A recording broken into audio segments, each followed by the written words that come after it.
अब मैं आपको उपाय बताने जा रहा हूँ, ध्यानपूर्वक सुनिए। लक्ष्मी की कमी किसके घर में है? धन की कमी।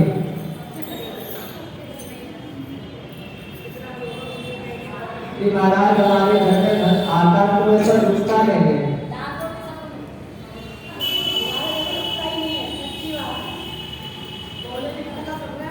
कि हमारे बच्चे कमा के लाते हैं, हमारे पति कमा के लाते हैं, पर महाराज हम पैसा जोड़ने का बहुत प्रयास करते हैं, पर पैसा जुड़ता नहीं है, तो रुकता नहीं है, हाथ में जुड़ेगा महाराज।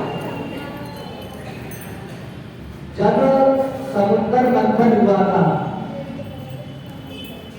जब लक्ष्मी जी समुद्र मंथन से निकली थी, तब शिव जी ने उनका विवाह विष्णु जी से कराया था। जब शिव जी का विवाह, जब माता लक्ष्मी का विवाह विष्णु जी से हुआ, शिव जी ने विवाह करा दिया,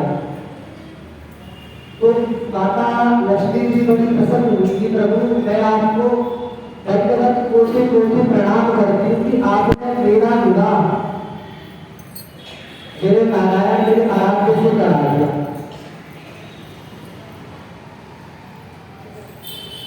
तो वो इतना प्रसन्न हुई, उन्होंने पूरे नहीं समाये। अगर आप ये सोचिए अगर किसी लड़की का विवाह उसके मनचाहे लड़के से हो जाए या किसी लड़के का उसकी मनचाही कन्या से हो, तो कितने लोग खुश रहेंगे।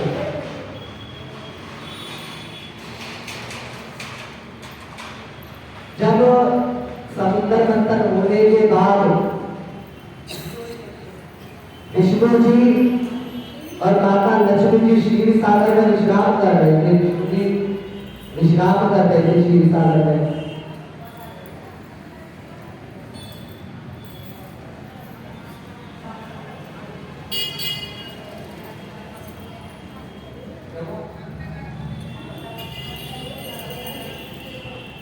जब क्षीर सागर में विश्राम कर रहे थे तो लक्ष्मी जी पैर लगा रही थी विष्णु जी के।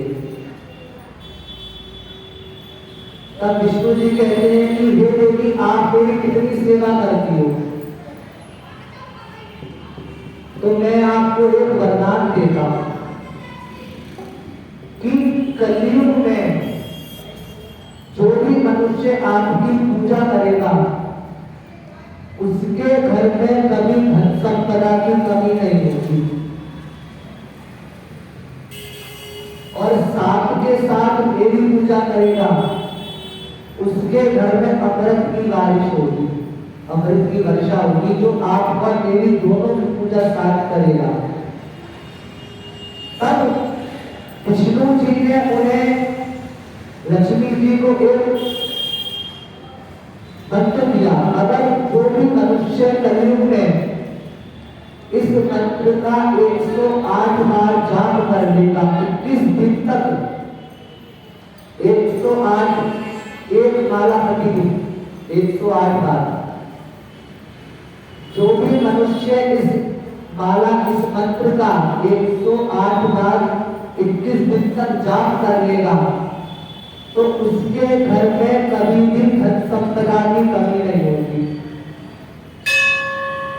तो विष्णु जी ने माता लक्ष्मी जी को क्या मंत्र दिया था? जिमी सरिता सागर बहु जाही। दोबारा सुनिए, जिमी सरिता सागर बहु जाही, जब भी ताही कामना नाही, तुम्हें सुख संपत्ति बिनई बुलाए, तुम्हें सुख संपत्ति बिने बुलाए, धर्मशील ताही जाहि सुनाए। जो भी मनुष्य इस मंत्र का 108 बार 21 दिन तक जाप कर लेता है तो उसके घर में कभी भी धन संपदा की कमी नहीं होती। इतना शक्तिशाली लक्ष्मी जी और विष्णु जी का मंत्र है। दोबारा सुनिए, जिमी सरिता सागर बहु जाही, जब भी ताही कामना नाही, तुम्हें सुख संपत्ति बिनई बुलाए, धर्मशील ताही जाहि सुनाए। इस मंत्र को अगर 21 दिन में कोई सिद्ध, ये मंत्र ऐसा मंत्र है जो 21 दिन के अंदर सिद्ध हो जाता है। अब किस माला पर किया जाए? मंदिर आइए, 2 दिए जलाइए विष्णु जी लक्ष्मी जी के सामने, तुलसी की माला पर 108 बार उसका जाप कर लीजिए और 21 दिन जाप कीजिए, तो आपके घर में धन संपदा मिलनी शुरू हो जाएगी। आपके घर में जो भी धन आएगा वो रुकना शुरू हो जाएगा। अब सूत जी महाराज आगे क्या कहते हैं वो चीज सुनिए। संपूर्ण मंगल को देने वाले भस्म दो प्रकार की होती है। एक होती है साधु की भस्म और सन्यासी की भस्म, एक होती है मनुष्य की भस्म, दूसरी होती है सर्व भस्म और एक होती है महाभस्म। महाभस्म कौन सी होती है? वो साधु संतों की होती है और हमारी जो भस्म होती है वो सर्व भस्म होती है। अब भस्म कौन सी शिव जी पर चढ़ानी चाहिए?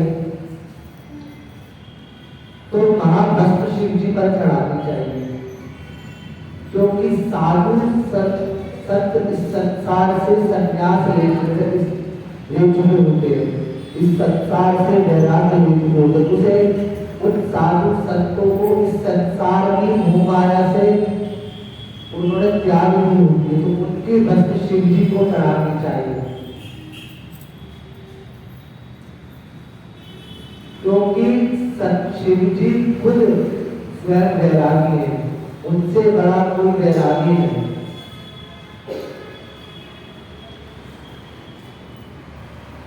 दूसरी, बिना मंत्रों के कभी भस्म चढ़ानी नहीं चाहिए।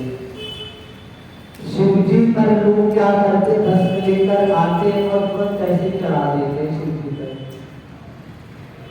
शिव जी पर कभी भी एहसान मत कीजिए कि आप शिव जी की पूजा कर रहे हैं।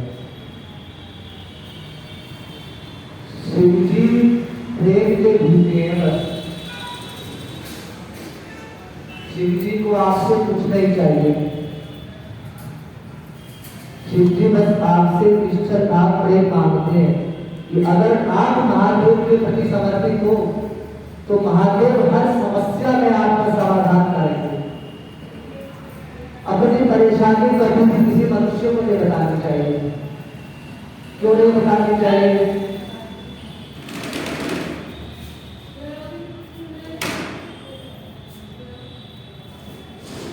क्यों नहीं अपनी परेशानी मनुष्य को बतानी चाहिए? क्योंकि मनुष्य उस आपकी परेशानी का आपके सामने ना सही, आपकी पीठ पीछे आपका मजाक उड़ाता है, आपकी हंसी उड़ाता है। तो आप कितनी भी परेशानी में क्यों ना हो, कभी भी अपनी परेशानी मनुष्य को नहीं बतानी चाहिए। तो अपनी परेशानी किसे बताएं? तो अपनी परेशानी भगवान को बताएं। अगर कोई मनुष्य भगवान के सामने आकर अपनी परेशानी बता देता है तो उसको कुछ समय बाद ही या उसी क्षण में उस परेशानी का समाधान मिल जाता है। अब उसी प्रकार भस्म है, हमें अपने अंदर कभी भी अहंकार नहीं आना। कभी भी आपके अंदर अहंकार आ जाएगा तो एक बार शंकराचार्य का जरूर मिल जाएगा। आप जैसे कितने आए कितने इस मिट्टी में खाए, कितना भी मनुष्य में अहंकार क्यों ना हो, उसका सारा अहंकार शमशान घाट पर जाकर समाप्त हो जाता है। वो कितना भी पैसा कमा ले वो सब नष्ट हो जाता है शमशान घाट जाकर। कभी भी अहंकार आ जाएगा तो एक बार शमशान घाट जरूर हो जाए। शमशान घाट नहीं जा सकते कोई बात नहीं, शमशान घाट के बाहर से तुम करते होंगे कभी ना कभी तो आपको देखना तो झूठे में सब कुछ चल जाता है। आप इस संसार में कुछ लेकर आए हो ना, इस संसार में आप कुछ लेकर आए हो ना, इस संसार से कभी कुछ लेके जाओगे। जो लिया इस संसार से लिया, जो लिया इस संसार को लिया। तो भस्म में हमारा शरीर लीन हो जाता है। उस शिव को कभी भी भस्म चढ़ाए तो प्यार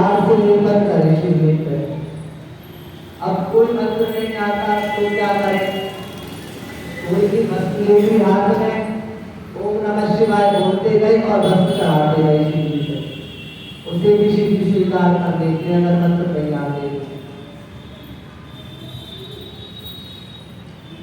और जब शिव जी पर भस्म लग जाए तो क्या करें, थोड़ी सी भस्म ऐसे ले ले शिव जी से और अपने माथे पर त्रिपुंड लगा लें। इतनी है भस्म की महिमा। तो भस्म तो हमें जरूर लगानी चाहिए। आपके अंदर क्रोध ना हो, कभी क्रोध भी होना आपके अंदर, तो भी एक बार शिव जी का ध्यान कर लीजिए। आपको कितना भी क्रोध आ रहा हो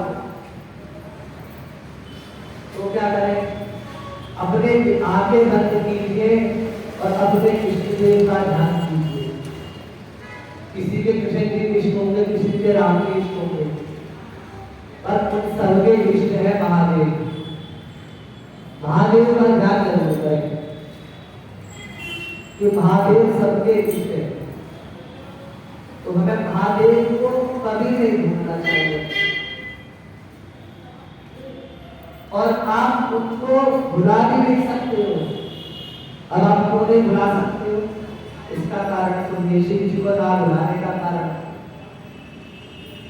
बस शमशान घाट। आप शिव जी को कभी नहीं भुला सकते।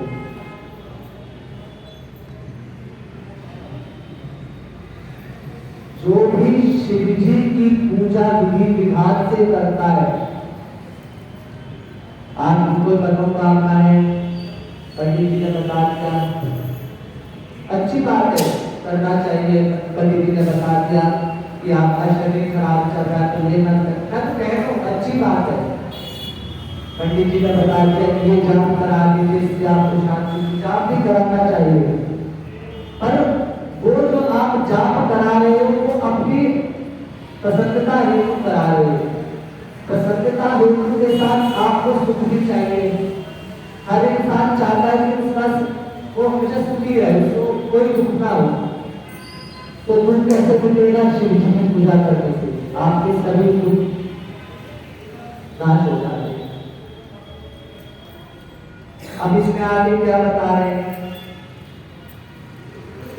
कि हे मुनिवरों, मैं तो क्या ब्रह्मा, विष्णु और रुद्र इन तीनों देवता भी भस्म धारण करते हैं। आप कभी ये मत सोचना कि ब्रह्मा जी एक है और विष्णु जी एक है। हमारे लाखों विष्णु जी है और लाखों ब्रह्मा जी है। जब विष्णु जी सांस लेते हैं तो कितने ब्रह्मांड उनमें समा जाते हैं, उनके अंदर लीन हो जाते हैं। और जब विष्णु जी सांस छोड़ते हैं तो कितने ब्रह्मांड की दोबारा उत्पत्ति होती है। तो कभी ये मत सोचना कि विष्णु जी एक है और ब्रह्मा जी एक है। जब राम जी ने अपनी अंगूठी पाताल लोक में गिराई थी, जब उन्हें काल लेने आया था, तो काल में इतना सामर्थ्य नहीं था कि वो हनुमान जी की आज्ञा के बिना राम जी को ले जा सके। राम जी का जो समय था वो पूरा हो चुका था। काल में इतना सामर्थ्य नहीं था कि वो हनुमान जी के सामने राम जी को ले जा सके। तो राम जी ने क्या किया, अपनी अंगूठी उतारी, जो सीता जी जब हनुमान जी लेके गए थे वो अंगूठी। कभी भी पत्नी, जो पति अपनी पत्नी को अंगूठी पहनाता है, उसे पत्नी नहीं उतारती है कभी अपने हाथ से, क्योंकि ये मेरे पति की निशानी है। और जब पत्नी पति को पहनाती है तो पति ने नहीं उतारता अपने हाथ से अंगूठी, क्योंकि ये मेरी अर्धांगिनी की निशानी है, ये मेरी पत्नी की निशानी है। तो आप कभी ये मत सोचना कि राम जी ने अपनी अंगूठी उतार के हनुमान जी को दी थी कि जाओ सीता जी को दिखा देना। तो सीता जी पहचान गई कि ये राम की अंगूठी। राम जी ने वैसी ही अंगूठी एक और हनुमान जी को दी थी कि आप सीता जी को ये दिखा देना और सीता जी से कहना कि राम बहुत जल्द लंका आकर रावण पर विजय कर आपको यहाँ से मुक्त करा के ले जाएंगे। तो राम जी ने जब अपनी अंगूठी तो उतारी नहीं थी, जो अंगूठी हनुमान जी को दी थी वो पाताल में ऐसे छोड़ दी। अब राम जी को जाना था 65 साल से, तो उन्होंने कहा हनुमान पूरी अंगूठी पाताल नीचे गिर गई है, कहीं थोड़ा देखना काम नहीं है। हनुमान जी ढूंढते ढूंढते पाताल लोक में जा पहुंचे। पाताल लोक में जाने के बाद अब पाताल लोक में जो असुर है, देवी देवता है, उनसे हनुमान जी ने पूछा कि यहाँ पर मेरे राम की अंगूठी गिरी है, मेरे प्रभु श्री राम की अंगूठी गिरी है, तो वो अंगूठी मुझे दे दीजिए। जो असुर थे वहां के सबसे शक्तिशाली असुर थे, वो हनुमान जी को लेकर गए कि देखो ढेर लग रहा है अंगूठियों का, इसमें कौन सी अंगूठी है आपके राम की। अब हनुमान जी बड़े परेशान कि राम जी ने तो एक अंगूठी गिराई थी, यहाँ तो लाखों ढेर लग रहा है, अब इसमें कौन सी अंगूठी है। हर राम जी ने बोला था मेरी अंगूठी लिए बिना वापस मत आ जाना। हनुमान ये भगवान ने माया फेरी की जाने के लिए संसार में। तो असुर ने पूछा कि आप मेरे लिए बताओ कि आप कौन से राम जी की अंगूठी लेके आए हो। हनुमान जी ने पूछा कौन से राम जी की, मतलब एक ही राम जी है। तो उन्होंने कहा एक राम जी नहीं है, राम जी लाखों है, हर वर्ष कोई ना कोई राम जी की अंगूठी यहाँ पे गिरती है, कोई ना कोई हनुमान जी लेके आते हैं। अब तुम कौन से हनुमान जी हो और तुम किस राम जी की अंगूठी लेने आए हो। तो आप कभी ये मत सोचना कि विष्णु जी एक है, विष्णु भी महाविष्णु है। विष्णु हमारे दो है, प्रमुख जो दो है, एक है महाविष्णु, एक है गर्भोदायी विष्णु। जो महाविष्णु है वो हमेशा शेष शैया पर विश्राम करते हुए हैं, वो कभी संसार में जन्म नहीं लेते। और उसी प्रकार गर्भोदायी विष्णु, जिस प्रकार के बच्चे का जन्म मां की गर्भ से होता है, तो उसी प्रकार वो राम बनकर आते हैं, कृष्ण बनकर आते हैं, तो वो गर्भोदायी विष्णु कहलाते हैं।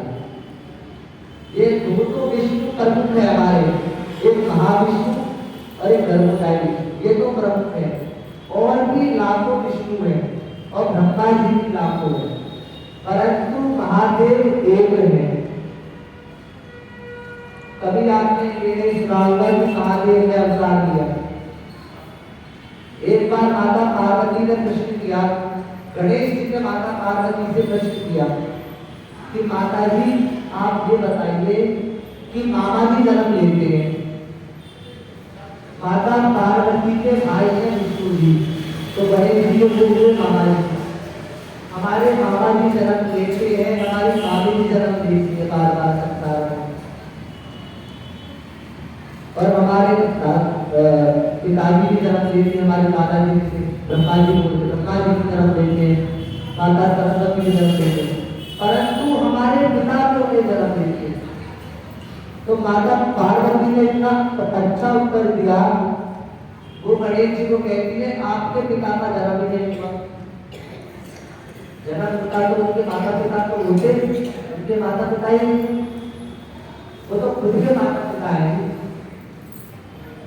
वो खुद ही सबकी माता है और खुद ही सबके पिता है। तो वो संसार में नहीं घुसते, वो संसार की भूमाया में नहीं घुसते, तो उनसे तो उनका जन्म निराकार है, वो ओंकार है। तो मनुष्य को प्रयास यही करना चाहिए कि भस्म का टीका अपने माथे पर जरूर लगाए। भस्म का टीका लगाने से, त्रिपुट लगाने से यमराज ने इतना सामर्थ्य नहीं है कि वो आपको को ले जाए। अगर किसी इंसान की मृत्यु होने वाली है और डॉक्टर उसके परिवारजनों से ये बात बोलेगी कि आपके जो परिवारजनों में जिनके इनके पास कुछ समय रह गया है, अब ये उसी क्षण में मृत्यु को प्रदान होने वाले, आपको जो इनसे बात करनी है बात कर दीजिए। वो लोग क्या करते हैं, पिताजी वसीयत नाम कर दीजिए हमारे, आपकी कितनी प्रॉपर्टी है तो भाई है हमारे आपस में बांट दो, सब कुछ बांट दिया। पिता का हाल कोई नहीं पूछा कि भगवान से प्रार्थना की जाए कि प्रभु हमारे पिता को कुछ दिन तक और जीवित रखो, वो नहीं होता आज के जमाने में। तो क्योंकि इंसान संसार की मुकाया वो ये देखेगा कि बहन को कितनी प्रॉपर्टी दी है, भाइयों में बराबर प्रॉपर्टी बटी है कि बटी। अगर छोटे भाई को ज्यादा प्रॉपर्टी देगी तो कलेश अपने पिता से, उसका पिता बिस्तर पे पड़ा हुआ है और अपने पिता से उठा है, अरे पिताजी ये बात तो गलत हो गई, आपने छोटे भाई को ज्यादा प्रॉपर्टी दे दी, मुझे कम दे दी। आपके पास 20 गाय थी, आपने 9 गाय मुझे दे दी और 11 छोटे भाई को दे दी। ये बात तो सबसे ज्यादा मैंने सेवा आपकी करी है, ये बात तो गलत है। प्रॉपर्टी में इससे बराबर में बांटो। उधर माता बोलिए कि तेरा पति मरने वाला है और आज के बच्चों को प्रॉपर्टी की चिंता है, तो क्या करें? कोई मृत्यु को प्रदान करने वाला है, छोटे से शिवलिंग सबके घर में होते हैं। मनुष्य की सीधी हाथ की मुट्ठी में शिवलिंग को ऐसे दबा के मुट्ठीबंद कर दी और उस मनुष्य के सामने महामृत्युंजय का मंत्र का जाप, जितना आप महामृत्युंजय का मंत्र का जाप करोगे, यमराज में तो उतना सामर्थ्य नहीं है कि वो आपके प्राण, आपके पति के प्राण आपके सामने से छीन के ले जाए। पीछे से ले जाए तो अलग बात है, क्योंकि जब मार्कंडेय ऋषि ने शिवलिंग को ऐसे पकड़ लिया तो महामृत्युंजय गाने लगे, ओम त्र्यंबकं यजामहे सुगंधिं पुष्टिवर्धनम् उर्वारुकमिव बन्धनात् मृत्युर्मुक्षीमामृतात्। यमराज जी ने मुझे अपने नाग पास में फंसा दिया कि चलो आपका समय पूरा हुआ। शिव जी ने कहा नहीं, आप हमेशा शिव जी ने उन्हें वरदान दे दिया कि जाओ आप हमेशा 16 साल के बने रहोगे, 16 साल से आपकी उम्र कभी नहीं बढ़ेगी। अगर किसी मनुष्य की मृत्यु आ रही है, उसके हाथ में शिवलिंग पकड़ा दिया तो मृत्यु में तो इतना सामर्थ्य नहीं, मृत्यु देवी में इतना सामर्थ्य नहीं, यमराज में इतना सामर्थ्य नहीं कि आपके पति की या आपके बच्चे की या आपके पिता की शरीर की आत्माओं को ले जाए। और मनुष्य को एक चीज जरूर करनी चाहिए, क्या चीज? अगर वो रात्रि को सो रहा है तो माथे पर तिलक लगा के सो, नहीं लगा सकते, छोटी सी बिंदी लगा, पर माथे पर तिलक जरूर लगाना चाहिए। हमारे गुरु बताते हैं कि अगर आप किसी ऐसे मनुष्य को दर्शन करते हो जिसके माथे पर तिलक नहीं है तो आपने नरक के दर्शन कर दिए। तो हमेशा मनुष्य को तिलक जरूर लगाना चाहिए और रात को भी शिव का नाम जपते ही होना चाहिए। भगवान ना करे किसी की सोते सोते प्राण निकल जाए तो वो भी शिव लोग को ही प्राप्त करते हैं जो शिव जी का नाम जपते हुए सोते हैं। और सुबह सुबह उठते के साथ महादेव को प्रणाम करेंगे कि महादेव आपका शुक्रिया, आपने मुझे इस काबिल बना दिया कि मैं आपकी सेवा करता रहा, मैं आपका नाम जपता रहा। अब बहुत लोग यूं कहते हैं कि हमें डर लगता है, मृत्यु का भय है, तो क्या किया जाए? कीजिए। चंद्रशेखर चंद्रशेखर चंद्रशेखर रक्षमाम, चंद्रशेखर चंद्रशेखर चंद्रशेखर पानीमाम। ये रक्षा मंत्र है। जो भी मनुष्य इस मंत्र का जाप करते हुए सोता है उसकी कभी अकाल मृत्यु नहीं होती। दोबारा सुनिए। चंद्रशेखर चंद्रशेखर चंद्रशेखर पानीमाम, चंद्रशेखर चंद्रशेखर चंद्रशेखर रक्षमाम। इससे क्या होगा? आपकी रक्षा भी होगी और आप अकाल मृत्यु को कभी प्राप्त नहीं होंगे। आज हम कथा को यहीं पर विश्राम देते हैं और आरती की ओर बढ़ते हैं।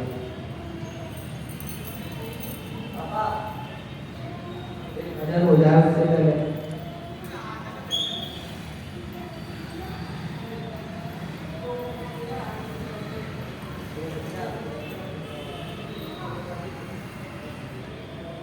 आज तो सब जल्दी आ जाएगा। 11 बजे तक ऐसा थोड़ा जल्दी आ जाएगा।